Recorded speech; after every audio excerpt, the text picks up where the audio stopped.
Can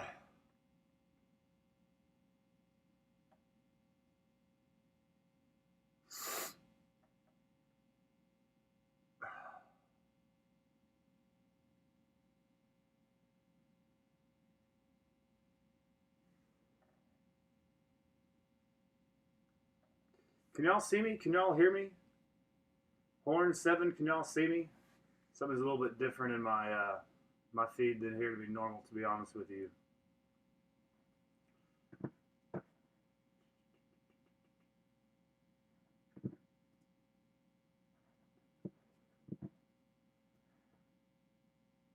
No. Okay.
What about now?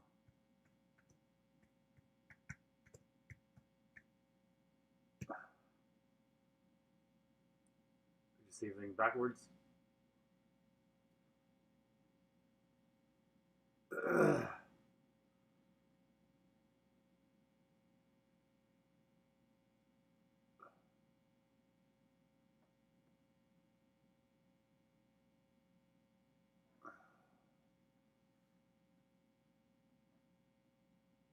Sorry, this is really different. Speedy German, can y'all see me now? We all good? Okay, sweet. All right, hell yeah.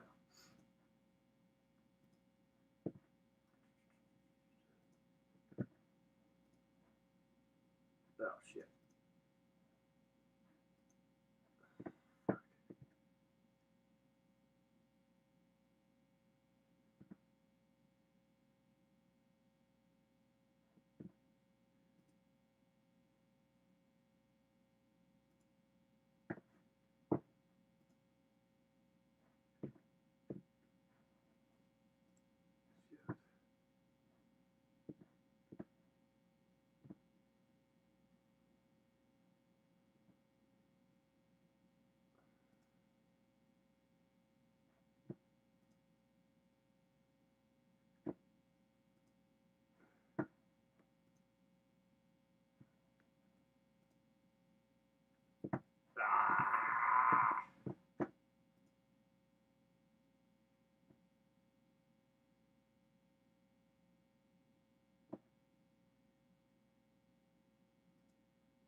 Oh.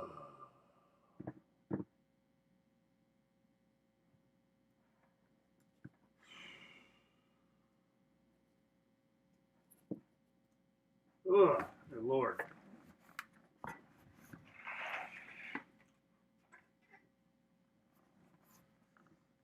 Oh, dear Lord. All right, sorry about that, everybody. Made that a lot much hotter than I needed to. Obviously, very much apologize about that. But can y'all hear me just fine after y'all can finally see me?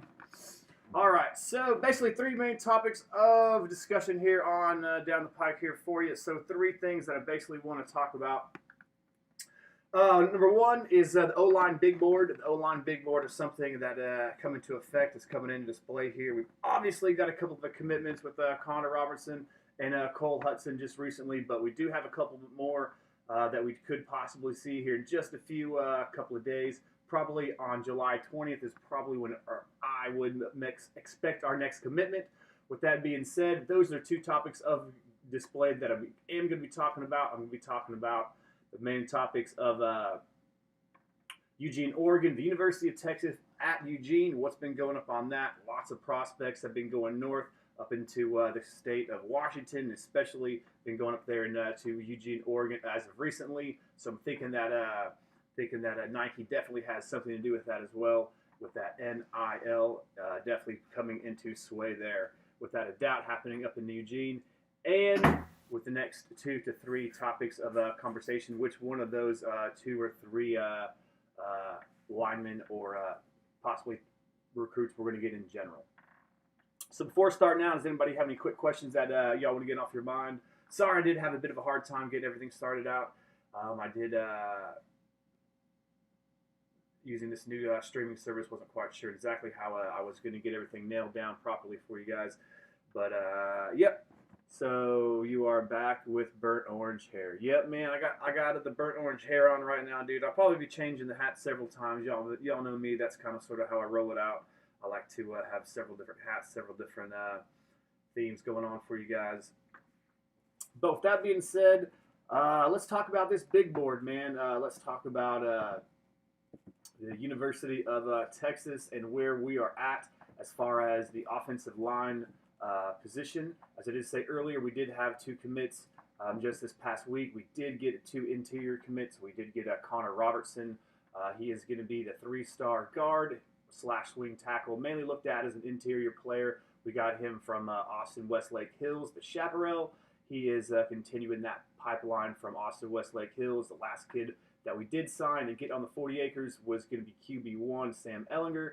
And of course, also coming into the fold is going to be Cole Hutson, the interior guard / center as well, coming from Texas, the great state of Texas as well. So with that being said, we did have a couple of misses that did go up to the great state of Oregon, as I did say earlier. Cameron Williams, the 6'5", 360-pound, 365-pound plus offensive tackle, picked it up, packed it up, and went to Eugene. And then just on July 4th, the big-time 5-star, number 15 rated player in all of the nation, Calvin Banks, picked it up and packed it up, and he decided to place his commitment to Eugene as well. Multiple people thinking that these kids are just mainly possibly signing University of Oregon recruits, are signing Nike contracts along with that national letter of intent. Because as you know, the NIL is very real, name, image, and likeness. And I think the University Oregon Ducks, quack, quack, and a couple of other universities such as Miami are jumping over it, jumping on that on the fast track and getting in on these kids earlier. So with that being said, as those 2 misses and those 2 commitments on the interior, where does that lead the offensive line big board? And where does that leave Texas going? So as you can see, as we do have those 2 commitments on the interior, that still leaves with the interior still left to hold. And with that being said, we're going to be talking about the number 1 overall player, by my estimation, the number 1 overall prospect in all the class of 22, still out there, probably not going to be committing for quite some time, and that's going to be from Arlington Bowie, already wearing the colors, already in the burnt orange, and that's going to be Devon Campbell from Arlington Bowie, 6'3", right around 310 pounds, as I have made a couple of videos about him, and man, I call him the absolute wrecking ball, because he pulls out in those lead blocks, and man, is an absolute business decision. And if you are a guard, if you're a linebacker, and you just need to get up out of his way whenever big DJ Campbell starts getting on rolling, if you're definitely one of the defensive backs and he's pulling and he has a running back coming with a full steam ahead behind him, you definitely need to get out of the way. DJ Campbell has been crystal balled to the University of Texas Longhorns for quite some time now. And it would be a big, giant egg on the face of the University of Texas Longhorns fans, as well as other recruits and the long-time fan base if that we were not to land him.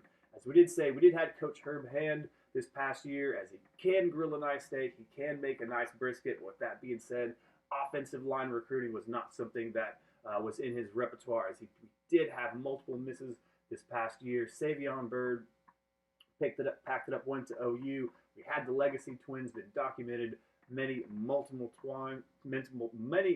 times, as James and Tommy Brockemeyer packed it up, and went to Tuscaloosa. And this is why we were left. This past class of 21, we only had two three-star commits in the signee class of 2021. So this year, the class of 2022, is very important that we land multiple signees and recruits on the interior and exterior of the line. So we need those guards, tackles, as well as centers to be coming into the fold in the class of 22. In my estimation, what I got going on is Devon Campbell is the number one out of the group. So moving on, sticking with the group to the OGs, the offensive guard from St. Bosco High School in Bellflower, California, man, is Ernest Green. Big-time prospect, another five-star, fringe 5-star recruit, as he is 6'5", 330 pounds. Big boy, big interior line prospect. After DJ Campbell, Devon Campbell, he is the must-get OG, original gangster offensive guard position. As we need to solidify that position, we need the big bodies, we need the big, large men to create those holes, because every single year that Coach Steve Sarkisian has been an offensive coordinator and or head coach, he has had a 1,000-yard rusher. And we know he likes to run the RPO, he likes to run the run-pass option. So with that being said, you need the primetime playmakers on the offensive line, and these are those guys. So in addition to the two interior line guys that we do have, Devon Campbell and Ernest Green are probably going to be the only other guard takes, by my estimation, in the class of 2022, as I think that we're all filled up on the inside. The interior is all filled up, and everywhere else that we go, unless it's Devon Campbell or Ernest Green, everybody else is just going to be a pass, by my estimation. So moving on from the interior and moving on to the exterior, the guys that we really need to focus in on, and we're talking about the offensive tackle position. As I did say earlier, we did miss on the three-star big boy Cameron Williams coming straight out of Duncanville, and we did miss on Kelvin Banks. Kelvin Banks was a bit the lean towards Aggie for quite some time, and really the race did come down to Aggie, whether he was going to go stay in Texas and College Station or pick it up and pack it up and go to Eugene, Oregon, talking about Calvin Banks. So it was no surprise that he did not commit to the University of Texas, but big Cameron Williams out of Duncanville was a little bit of surprise that he did not choose to stay at home and choose the good guys. But by my estimation, although University of Texas was late in offering big Cameron Williams, whenever we did make that offer, he did seem to make very impression very early, and he did seem to like what Coach Herb Hand and Steve Sarkisian was to be offering. So it was a bit disappointed whenever the big offensive tackles went to Oregon, not going to lie.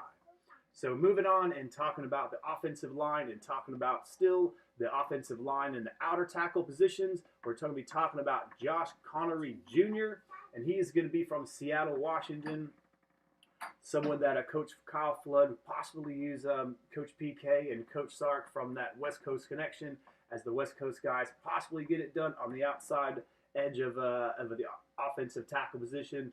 This is a bit of a stretch, as Josh Connery Jr. is going to be a 5-star prospect himself, nationally rated as the 3rd offensive tackle and the 17th player overall, regardless of position. Bit of a stretch, bit of a lean, Josh Connery Jr., but if you don't cast a wide net, you're surely not ever going to get any big fish. So with that being said, Josh Connery Jr. is still on the list and still on the big board by my estimation. But that is going to be where the list is up on the higher end of everything. Is if you are looking at Cam Dewberry, still in the top 100 as he is nationally rated at 101 at the offensive tackle position. The Atacosta Humble prospect, in my estimation, is probably not going to end up going to the good, probably going to end up going to the Buckeyes of The Ohio State University. I believe he's probably pretty much well off the board at this point in time, but many Longhorns fans still believe that we are in the race for Cam Dewberry. Me just personally, I'm just not one of them. Recently, we did have the offensive tackle body from Deer Creek in Edmond, Oklahoma, Jacob Sexton. He decided to stay home, and he decided to stay home and boom and soon with the Oklahoma University. So he is off the big board, which leaves us to Malik Agbo, the big offensive tackle prospect, almost 6'6", as I did say earlier, as we do like the big wide bodies, the guys with the long arms that can touch you from across the room, from across the way. And Malik Agbo is viewed to be one of those guys as he's 320 pounds and already 6'6", nationally rated still as a 4-star prospect at 271. He is going to be coming from Washington as well as we cast in our wide net out to the West Coast. So hopefully Kyle Flood and Steve Sarkisian can dig into Malik. It is a bit of a stretch at this point in time, as it was a big blow to the University of Texas when big Calvin Banks did pick it up and pack it up and decide to go quack quack with the Ducks. So Malik is a bit of a stretch at this time, and the coaching staff needs to get back in the line of communications. By my estimation, as we are not the leader in the clubhouse for Malik at this point in time. So as I did say, a big Cameron Williams is going to be off the board at this point in time as far as offensive lineman, as he did pick it up and pack it up and go to University of Eugene. So he is off the board. So talking about offensive tackle prospects, and this is someone that we have yet to offer. This is someone who I believe the Texans should take a look at, and this is going to be someone who is going to be a 3-star offensive tackle. He is going to be from Elite Hastings in the Houston area. He is going to be Big Timmy Gagopin. I just call him Timmy G because Hooked on Phonics has yet to work for me. Coming out of the Houston area, he is nationally rated as a 3-star prospect at 688. But in the great state of Texas, he is nationally recognized as the number 99th player. But he does have those traits that we do look for from our offensive line, and especially our offensive tackle positions. As he is 6'6", he is near that 290-pound range. He is almost 300 pounds himself. And from my estimation and from what I did see on the film whenever I was checking him out, is he does have that good quick feet. He does get onto the second level. And he does have those big, heavy hands that you need for those offensive tackle positions. He could get it a little bit more rough in the the run game, excuse me. He could get a little bit more tough, could improve that. But with that being said, he does move on to off his initial block and move on to the second and next and third level quite easily. So I would absolutely love for the Texas Longhorns to get into lines of communication and maybe possibly stretch out an offer to Big Timmy G out of the Houston area if we do possibly miss on some of these bigger fish that we want to fry in our pan. So hats off to Timmy G, and hats off to everybody that's sitting here listening to me. And if you do like this kind of sort of content, if you do like this kind of sort of publications, please give me a thumbs up. And if you haven't already, please go ahead and subscribe to the Eyes on Texas channel, as I do live streams, do monologue videos, and I will continue out with the highlight videos as well here in about a month, and I will start getting those rolling once I get everything all fixed up and figured out with YouTube itself. So Big Timmy G is someone that you might want to look for down the line for the University of Texas possibly offering. Talking about Timmy G and who is in the hunt for him right now, if you do look at his college offer list, you are going to see Arkansas State. The University of Houston, H-Town has, of course, made an offer out to Timmy G, but did not make it in his Final Four, I believe. Ole Miss, Tennessee, and Buffalo, the two SEC schools, are going to make a big influence. If you're going to ask me, by my personal estimation, by my personal guess, Ole Miss is probably coming at him the hardest, as they're going to be an SEC school, and they do offer good things in the offensive line and have put out some good prospects on both sides of the ball as of recently. So with Timmy G, with us arriving late to the party, that is going to be late if we do make this offer and reach out that connection. That is going to be 100% true. But with that being said, with Texas being, let's say, a flagship station, a flagship program, a flagship university in the state of Texas, that might move the needle some. That might perk up his ears, and that might get his attention if the big flagship program from the great state of Texas were to come out and make an offer on Timmy G. So that's going to be the offensive line big board by my estimation.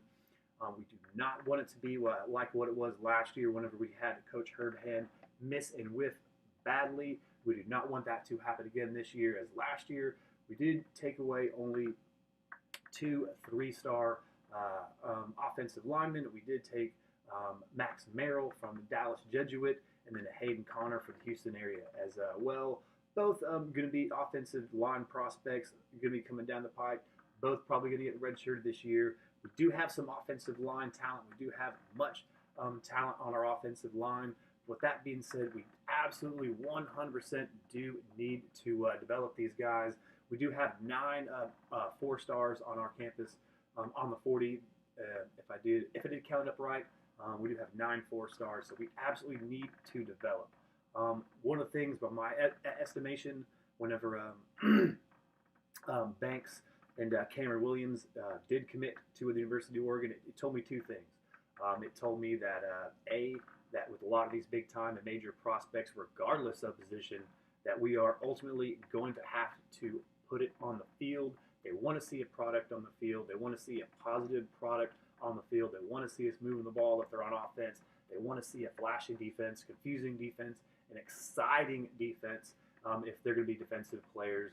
But a lot of these prospects, they want to see it on the field.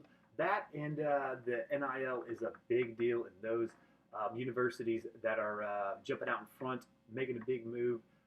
And I believe the University of Oregon is definitely going to be one of them. Name, image, and likeness. The University of Miami, they're coming out of it. I believe all of their players are getting paid $6,000 by some MMA mixed martial arts academy. Is paying every single one of their players $6,000. Every single one of their scholarship players. So there are universities making moves. There are universities that are already making big impact. The University of Texas Leverage Program, as it was called, has yet to make a big splash and a big impact as of yet. But as far as the offensive line big board, as far as what the University of Texas has got going on the offensive line, this is what I got going on for you guys. This is what I believe where the University of Texas is at and where we're looking at. So, yeah. Let's see if I can see you. Where did I put you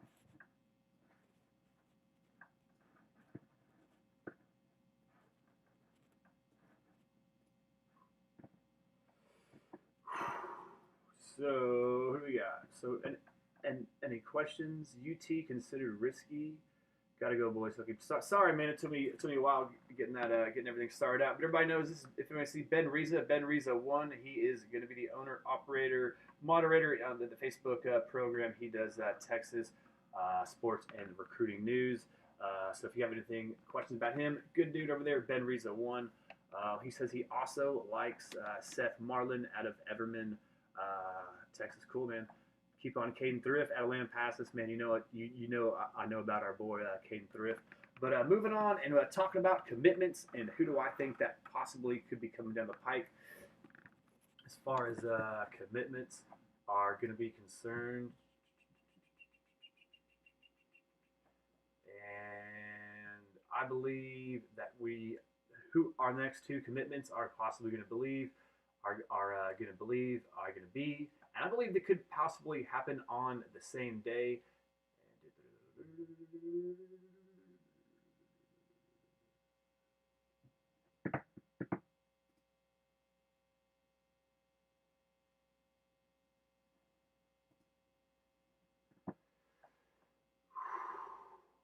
I believe it's going to be Derek Brown is a big time possibility as far as who is going to be next to commit. Derek Brown, of course, is going to be an edge rusher. Does play a little bit of linebacker. Does drop back in a little bit of coverage. Does play a little sideline to sideline action out there for Texarkana. He is 6'3", 210 pounds, so he does need to bolster up that frame. Does need to beef it up just a little bit if he want to play in college level at the Power 5 level. But with that being said, he is a 4-star nationally rated recruit, just in the top 300 at 299. At the edge position, he is quite high, 14th rated over there. In the great state of Texas, he is the 46th ranked recruit. Big-time prospect. What I do like about Derek Brown is going to be his versatility coming off the edge. He believe he might be a potential jack linebacker, Kenneth Forrest, coming down for a couple of years after he does bolster up that frame some. But his sideline to sideline, his aggressive nature, whenever he does attack the ball carrier, does seem to lunge out at the ball carrier. Needs to improve his downfield playing. Does need to improve his ability to take on the block just a little bit. Of course, with that frame being just over 210 pounds, that's obvious that you can see. That's something that obviously does stand out. But Derek Brown is someone that I do see possibly committing to the University of Texas, and someone who could possibly be our next commit. On the 20th of July is whenever he is set to commit, and it does come down to him in Baylor. And whenever it does come down to him at Baylor, he does have a good contact. He does have a good relationship with their defensive line coach. And another positive thing that Baylor does have working for him is Texarkana is a small town. A lot of these small town guys kind of sort of like the feel and the vibe of Waco. Although Waco is a bit larger town, but as far as a college university, a college environment, it is a bit of a smaller, more homely feel for what a lot of recruits say. So from Derek Brown, liking the coach, liking the coaching staff, liking his position coach, and also having a good vibe and a good feel from the town. Don't take the Bears lightly whenever it does come down to his deciding day on the 20th. You absolutely need to respect what the Bears have to offer when it does come to Derek Brown. But on the 20th, I do expect a commitment to the good by the Longhorns from Mr. Brown.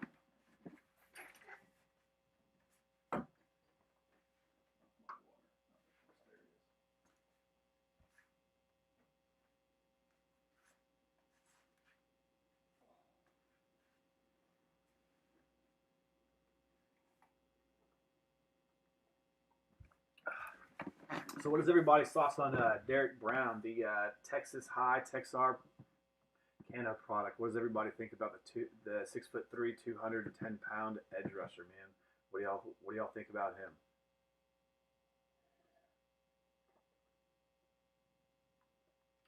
Yeah, I saw the Cherry Creek offensive tackle. I was wondering why they didn't keep up with him much longer. Speedy German, I agree with you on that. I don't know about the one in Arizona. I don't know exactly who you're talking about with the one in Arizona. But when you're talking about offensive linemen,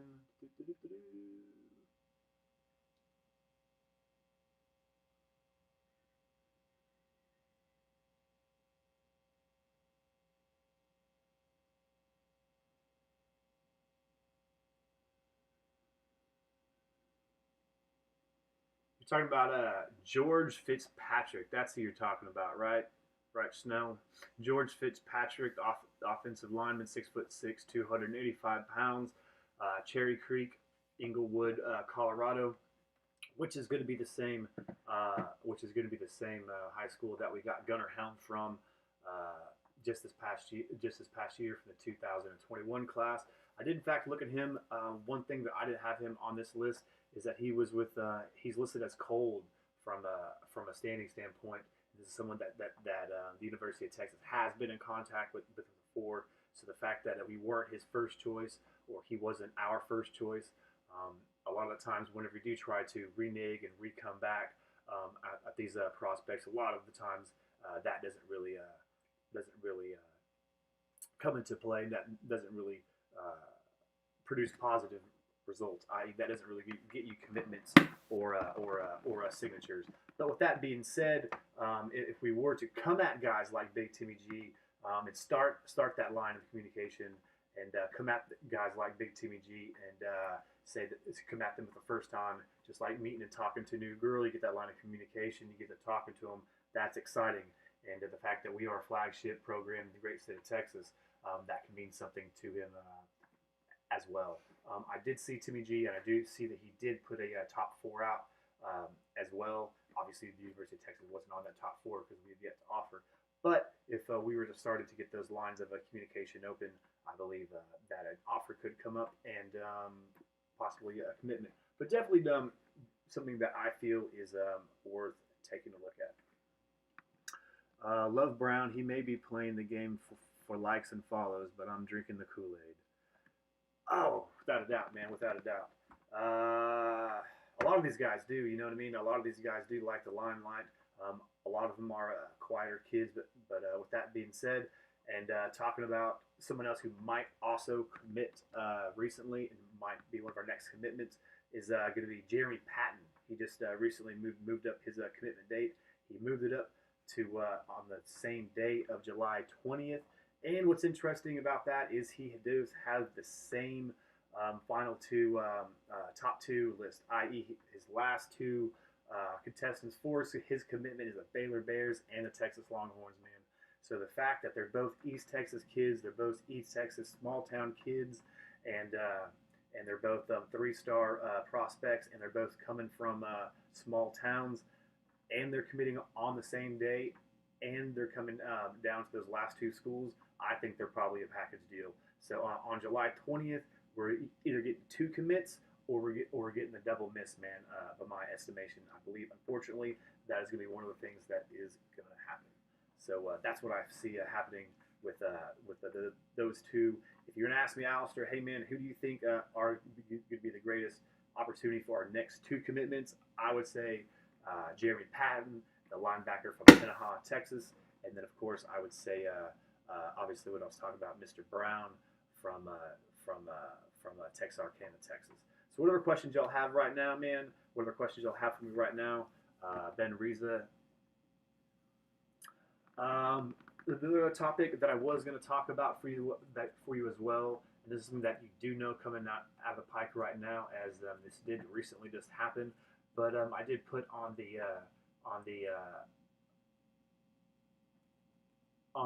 thumbnail up there, the University of Texas at Eugene. So the University of Oregon, the Ducks, quack, quack, looking at Duck territory at 247 Sports right now, and they have 14 commitments from the class of 2022. And of their 14 commitments, guess how many of them are from the great state of Texas? As they have 5. They have 5 commitments from the great state of Texas. And man, I'm not talking about just normal commits. I'm talking about they got big time commitments coming from the great state of Texas. They have Calvin Banks, the 5-star recruit, nationally ranked 15th, number 2 by position. And that's a big time position, man. That left tackle position that gets paid in the NFL. That is outside of quarterback. That is the position that goes number 1 next often.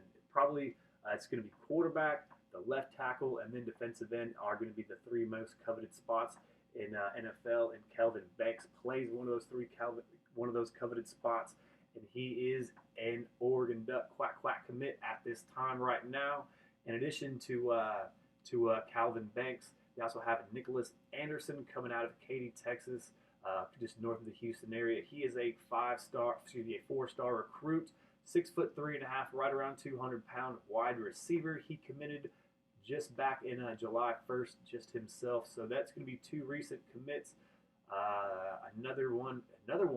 We have his brother. Talk about Landon Hullaby. His brother plays linebacker for us from Mansfield Timberview out in Arlington, Texas. He's going to be a safety, another 4-star prospect, 352 ranked prospect, 6 foot tall, 180 pounds. Another Texas kid going up to University of Oregon, going to quack quack with the Ducks. Cameron Williams, straight up out of DeVille, Duncanville Panthers. Was just talking about him all day in my program. The offensive tackle prospect, the big offensive tackle prospect.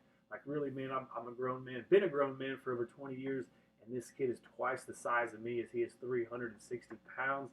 He was nationally rated as a 4-star prospect, did get cut down to a 3-star, but with his play in his senior year could get bolstered back up. But it doesn't matter because he has that frame. He does have that frame, and he can move that big body as well. Talking about Cameron Williams.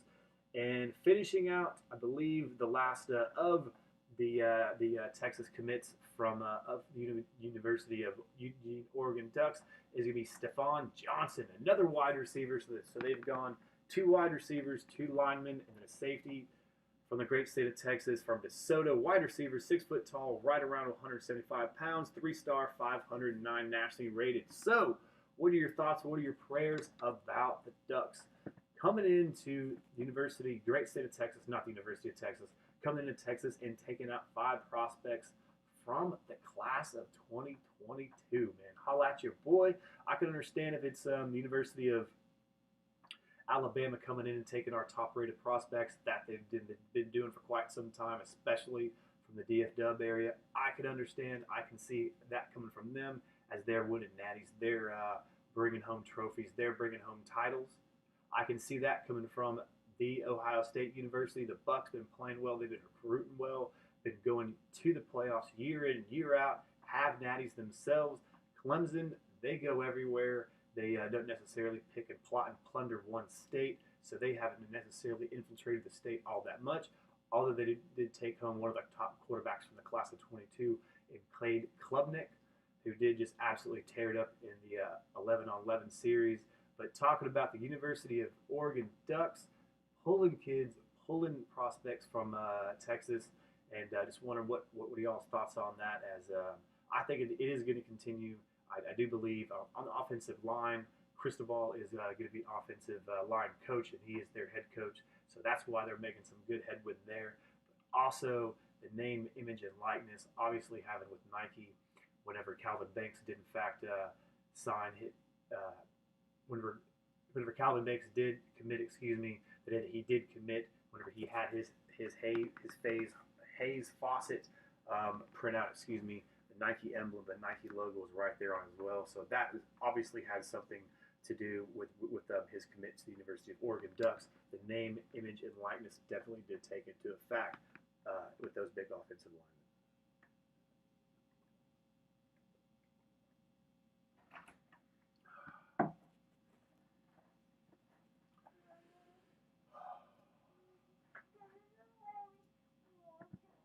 Ooh. Yeah, that's what I'm saying. Omega, that is what I'm saying. It is absolutely going to be the University of Texas at Eugene right now.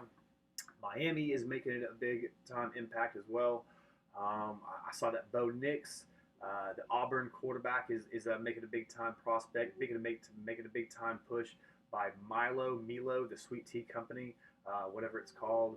The University of Miami, every single one of their prospects just got $6,000 from an MMA gym, from a mixed martial arts gym. Not sure exactly why, but they just want to promote that gym. So some universities are obviously taking it into effect, and those who do take it into effect, we're going to have the best impact and going to get the most out of it this first year. And those who, just like in life, just like in business, those are first. Those who have success first are going to continue that success and going to definitely make a big time impact in the playoff system coming up here in 2023, whenever that does get started.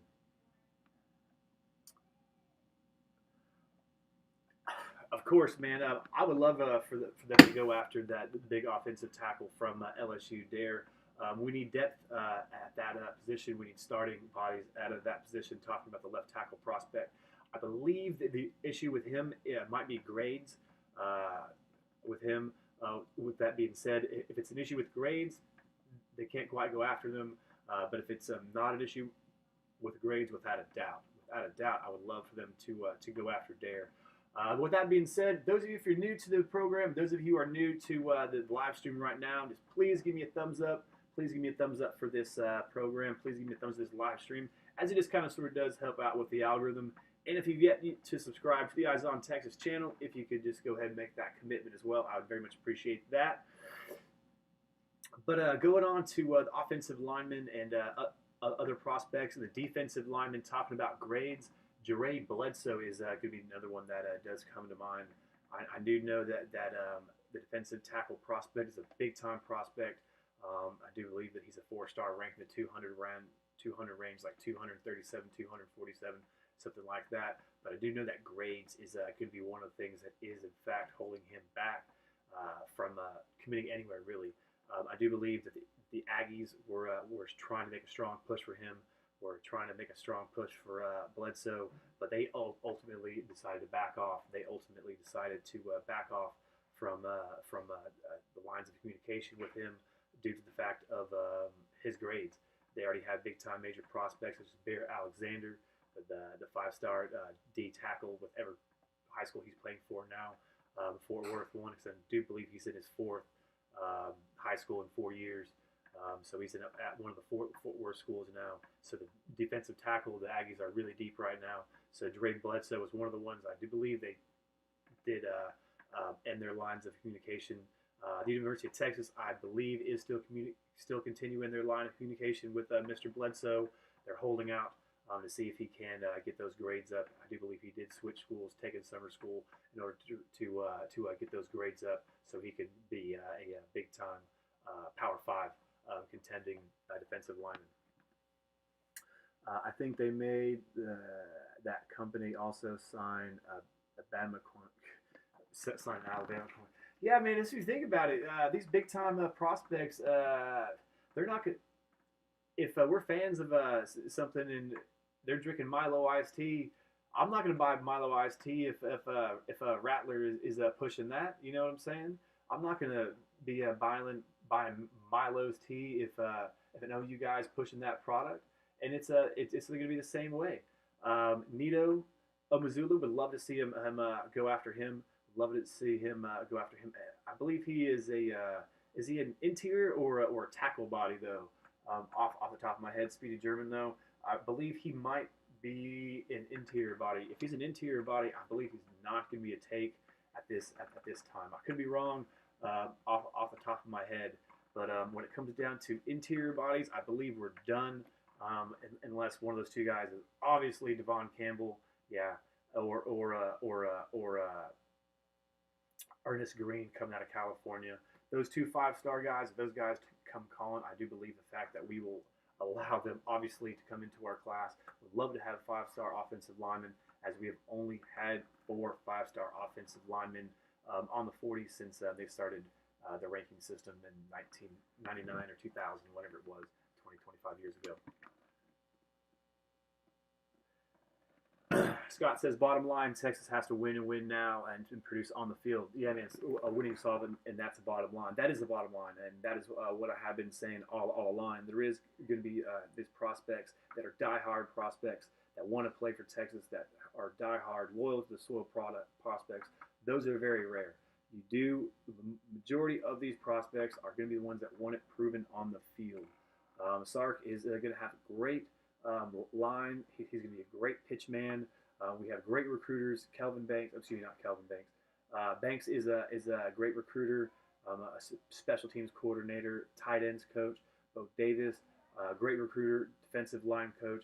We can go out and we can talk to these kids all day. We can go out and sell them oceanfront property until they're blue in the face. But man, when it comes down to it, at the bottom end of the day, these kids are going to want to see that ball spun in the air. They're going to want to see the wide receivers be put into the proper positions.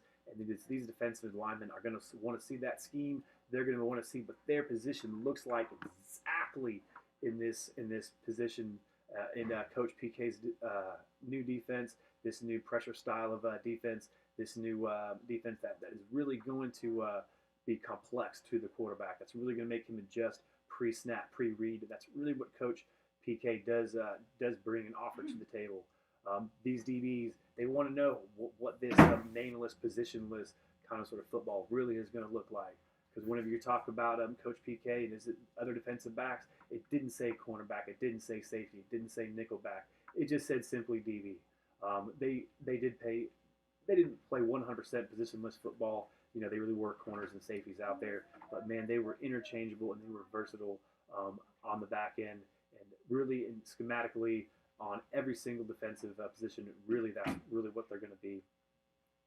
Coach Hutson, he can talk on these linebackers, these blue in the face, but man, really what's going to sell Cheeks, really what's going to sell the other linebacker, the 5-star Harold Perkins coming out of the Houston area, is going to see that defense on the field. Every single year, Coach Sark is going to get a high-profile quarterback to commit. That's going to happen every single year. His reputation is going to absolutely 100% precede him in that regard. He's highly respected as a quarterback coach, as a quarterback whisperer, a quarterback guru, however you want to word it, interpret it in your mind. That is something that is always going to happen. But these defensive prospects want to see it on the field. These offensive line prospects who we have not put in the NFL draft in such a long time, they are going to see it on the field.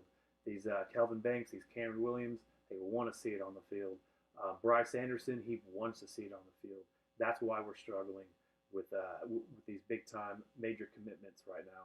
These prospects, they want to see it on the field. And in fact, that right now, Zoom calls are done. Prospects were able to communicate with these coaches live in living color. We're able to go to these college campuses live in living color. And that's why these decommitments and recommitments were made and remade to other universities across the board. And that's why it really was an exciting month just this past month of June. That's why we're seeing all these July commits, and we are going to see a lot of July commits coming up from this last live period of time coming up here in July, without a doubt. Miguel, man, what's up, man? Miguel, I haven't seen you here before, man. So if you are new, please give me a thumbs up or please subscribe to the channel, man. I very much appreciate that. As I do try to produce college football content, Texas high school football content, but as you can see, man, I like to go horns up with the Longhorns. But yeah, definitely we don't even have to go 10 and 2 is what the improvement what these coaches can develop. Without a doubt, man, what it's going to come down to, probably more than wins and losses, is going to be development, is going to be draft picks. I say without a doubt, 100%, the most important player on the Texas Longhorns football team, regardless of position, offense or defense, is DeMarvion Overshawn. The safety that spun down to linebacker is the most important player on a Texas roster. And the main reason why is because he came in as a 5-star prospect. He came in as one of the number 1, 2, or 3 safeties in all of the land. We landed 1, 2, 3 major safeties that year, and he was also one of them, right? So he has won his freshman year, not much time in the playing field. Sophomore year, got hurt, dealt with injuries. Junior year, this past year, COVID season, spun down a linebacker, changing in position. This season was injured, now introduced again yet to a new defense, but now it is time for to see results on the field. His body has matured, his body has grown. We need to get that body healthy. We need to get that body in mind to learn the linebacking position and what it does mean to be closer to the ball, what it does mean to be closer to the line of scrimmage, and how to make impactful plays, play in and play out from that position, and not have big holes in your game, and not be able to not necessarily take plays off, just not show up and show out whenever you should be making those plays whenever they do arrive.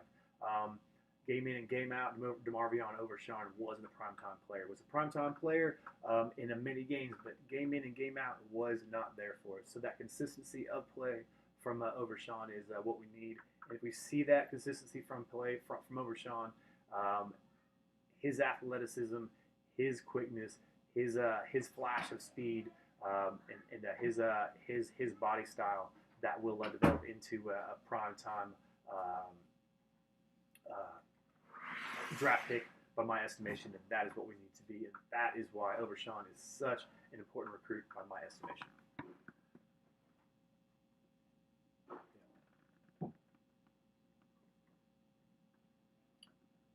And Scott says another good selling point is that Texas and Kyle Flood can develop 3 and 4 stars into beasts. Without a doubt. Sark just did that, without a doubt. And Matt Jones, Everybody thought that Bryce Young, is that his name, the 5-star quarterback, was going to beat out Mac Jones. Was going to beat out the player that had been there 4 or 5 years at Alabama, and then the freshman 5-star was going to come out there and beat him out, and that didn't happen. Mac Jones had an amazing season this last year, and that is probably the biggest feather in all of Coach Sarkisian's cap. It is the fact that he turned, not just that he turned, a 3-star quarterback was turned under his tutelage into a first-round draft pick. Man, that is going to be a big time giant feather up in his cap. I hope we can league Roschon this year. I don't know if that really means. I guess Miguel wants Roschon Johnson to have an outstanding performance this year, so he can become a draft pick from the running back position. That might be a bit of a stretch this year. He is always going to have the superstar Bijan Robinson at the running back position while Roschon is there. He's always going to be running back one. I'm not going to hate on Rojo. Rojo is a very versatile running back. Rojo is definitely a yes man, a very coachable running back, a very coachable football player in general. So the fact that he possibly could be a drafted running back sometime down the line is a possibility for that young man. I don't want to say what is and what isn't a possibility for these young athletes. I have much respect for Roschon. I'm sure everyone else does. What else has Ben got to say? I think we just need to win the Big 12. If that is a 9th season, and that is with a 9-win season, I guess is what he's talking about. And we get there, no one is going to give a crap as long as we get that golden hat. Man, it's all about beating OU. That is really what it's all about. But the fact that they have reeled off 6 straight titles, man, if they get to number 7, I just don't know really what I'm going to do. I don't know if I'm just going to put my head in the sand. I'm just so confused. I just really don't know what I'm going to do. If Oklahoma reels off 7 straight Big 12 titles, I mean, there's really not much more they can say. I'm tired of the memes.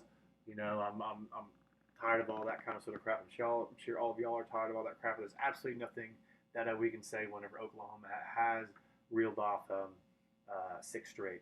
We can brag about our Directors Cup. You know, let's talk about that. You know, we ended Stanford's 25-year run at the at the Directors Cup, but good for us. But it does all pretty much will come down to football.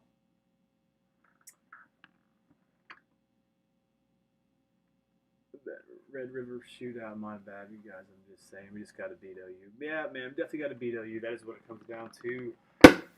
So I'm pretty much out of information to talk about. If you're going to ask me when it comes down to next commitments, definitely going to be Jeremy Patton. Is as we are down to his last and final 2. Some people say that we are the leader. He is crystal ball to the University of Texas, as well as the other defensive lineman, the edge rusher. Going to be talking about Mr. Smith coming out of Texarkana. Those are probably looking to be our next commitments, if you were to ask me.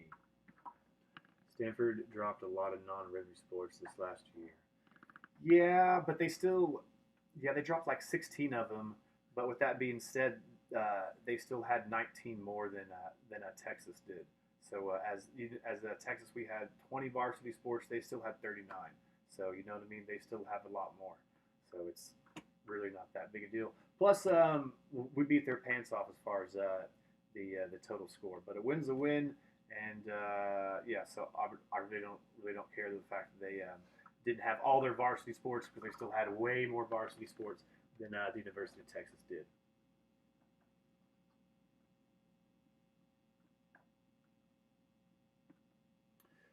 Scott says if Texas can go 10-2, I'd rather see the losses be to Louisiana and Arkansas. That would be a true indication of character. Yes, that would be a true indication of character, and that would probably also mean that we would win the Big 12.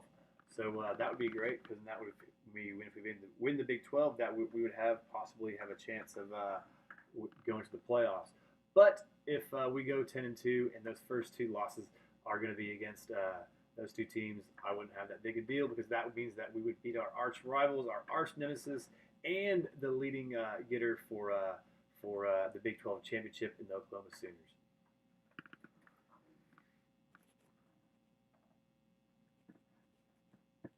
All right, man, I'm about to start wrapping this up. Just to let you know, because my wife is getting at me. She is starting to get at me and give me a hard time about life in general at this given time.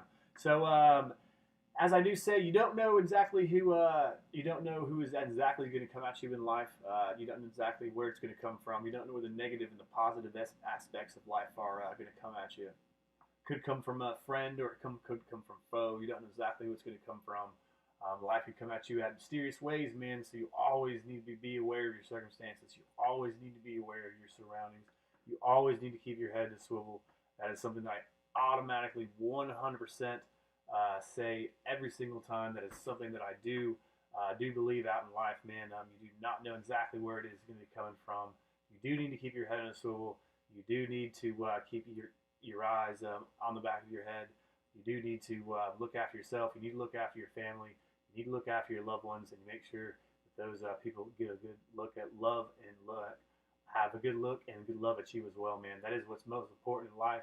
So this is this point in time which I like to let everybody know to please keep your head in a swivel and your eyes on Texas.